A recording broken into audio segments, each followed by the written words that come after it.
Next up, LaRussell, who's recently just signed to Roc Nation, one of the top independent artists out here. They So say, it's management.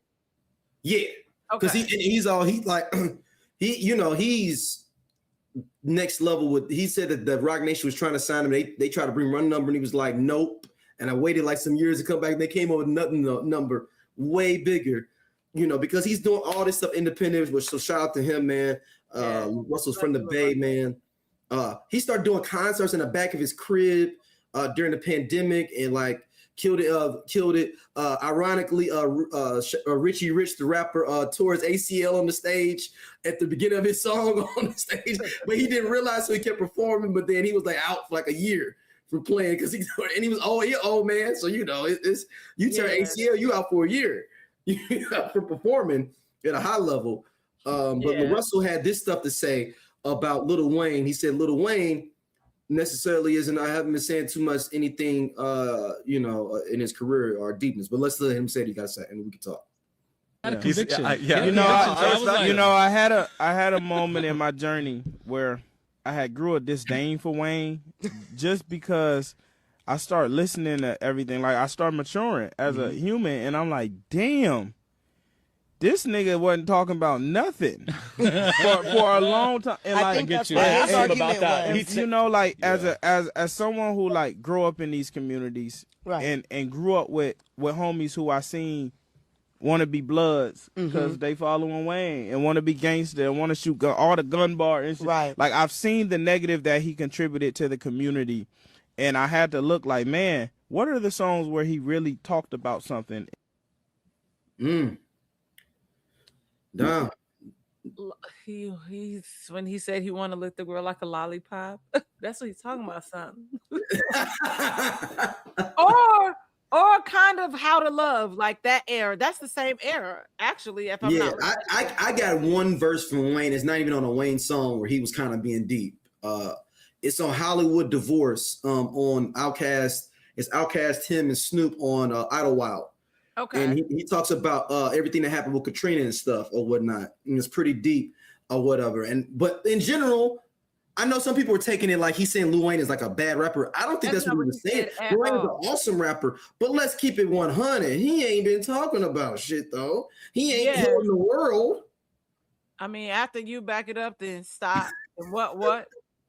I'm just saying that if you put all of the top artists of all time, they've had songs where you'd be like, damn, that made me start thinking. No, Lil Wayne has great bars. He can rap his ass off, but he has not put nothing together, in my opinion, where he's like saying anything super spectacular or making mind provoking or life changing for people. Right. So every rapper doesn't need to be like that. Don't get it twisted. And that's what I was gonna say. I think that when we talk about cadence of rap, bars, lyrically putting things together, yes, he can do that. But also we think about evolution of rappers, and he really hasn't evolved. That's don't cuss me out. And don't cuss me out, because they're gonna try to cuss me out. I know. But hear me out. When we talk about that camp as a whole. Ooh. The whole camp hasn't evolved. It has not evolved, and it's kind of been embarrassing to watch it crumble and burn like that. From the guy. That's real. I don't know. You're right. None of them have become better artists or evolved. And I think it is. If anything, they've all devolved. They devolved. If anything, look at all of them where they were. They devolved. But that's why I was like, this will be an interesting case study, because think about when Nicki was on Monster, and knowing that, and knowing that Kanye wanted to take it off, and it was, I mean, she ain't shit to talk about either, but like Amber Rose pushing him to keep it on there, and this is one of the best, greatest features of all time. When people go, they don't go and sing Rick Ross's part or gossip, nigga. I got nobody. We go pull up in a monster, color, whatever,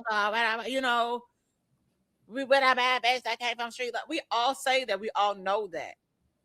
And it was mine. Like, it was like, this was just really, really, really dope verse, crazy video to go with it, where it's like you kind of see her. Not that it was a Dr. Jekyll and Mrs. Hyde, like, you know, or Mr. Hyde type thing, but it's like Nicki. There's a version of Nicki that's tied up in the chair, and there's the other Nicki that's like version that's like taunting the Nicki tied up. So it's like really, really dope to see this happen. And where she is, I just cannot believe that it happened this fast. Because like we spoke about before, she's always kind of been a little bit of a mean girl. Yes. And always has been. And it's always what was me is people doing things to me. And it kind of same thing with, you know, with Aubrey, you know, it's the same thing. The maple leaf. And yeah, the maple leaf. I was like, that boy from the north. The maple leaf. The sixth god, if you will. Mm-hmm. I ain't calling no man no sixth god, no grown man. I'm no not sixth calling god. him that bullshit. And Yeah. and then even with Wayne, like, you know, and considering how big he was when we were growing up, you would think that because he's experienced a lot of life, there that is song worthy, and to not really hear him play into that, it's like he played more into these current rappers that are kind of one hit wonders. They have catchy hooks, and we really haven't seen an evolution of him. It would have been nice. That's probably his own fault with his, you know, his alleged, you know, lean abuse and all that kind of stuff. That's what I was gonna say. You know, I think everybody, you know, like sometimes people have, when we talk about the concept of seasons, and you hope that season lasts a lifetime, but unfortunately, it has not, and it's just been really kind of cringy to watch everything that's happening over there. So, wow. But people taking what LaRussell said, but then this is why we talk about people not evolving, people not being able to read, not understand the context, because that's and just not even you, as we say in school, you're not using your listening ears, not listening. You listening to respond, not to understand, because nowhere in there did he say, I thought he was. I'm looking back, he was a trash rapper. I just thought he was talking about shit. Those are two different things. Those are two different things. And the fact that boy had to say, that's not what I said. This is what I said. I have respect for him. And you can have respect for him and realize somebody ain't really talking about shit. You know what I mean? Yeah, I mean, it's a larger clip if you want to look at it, where he was, I guess he wasn't slang. But I mean, like, I don't think he was slang. He was I think he, like you said, he was speaking facts though about him. It's just that there is a thing now that is going back to Diddy again, because all roads lead back to Diddy. When it comes to a lot of this bad stuff in hip hop, yes, it does. Okay. The reason I say this is he was one of the first niggas that didn't want to grow up, so everybody else thought it was okay not to grow up, and it just became a perpetual thing throughout hip hop. If you understand what I'm saying, he the 60-year-old nigga in the club. Like, every other 60-year-old think it's all right to be sitting up at Club Live all night. Yeah. Instead of evolving and becoming a better person and growing and evolving. And it just perpetually went down. Same thing. And Lil Wayne, a little bit low-key Birdman too. Birdman ain't trying to grow up too much either. So, and that's who Lil Wayne looks up to. Talk about me no more. Keep my name out your motherfucking mouth. Look, Birdman, you. I was talking about you. Yo, keep my name out your mouth. Hey, Birdman. When he was talking to Tony, she said, "What'd you say?" Huh? I mean, it's just one of those things of like Lil Wayne. Like I said, he's a great rapper. He raps his ass off. All of those Squad Up mixtapes, them first few Carters, he's rapping his ass off.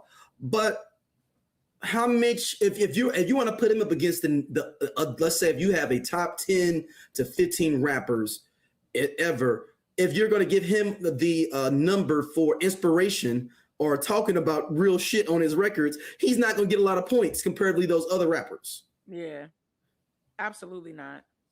That's right. Down to like the 30s.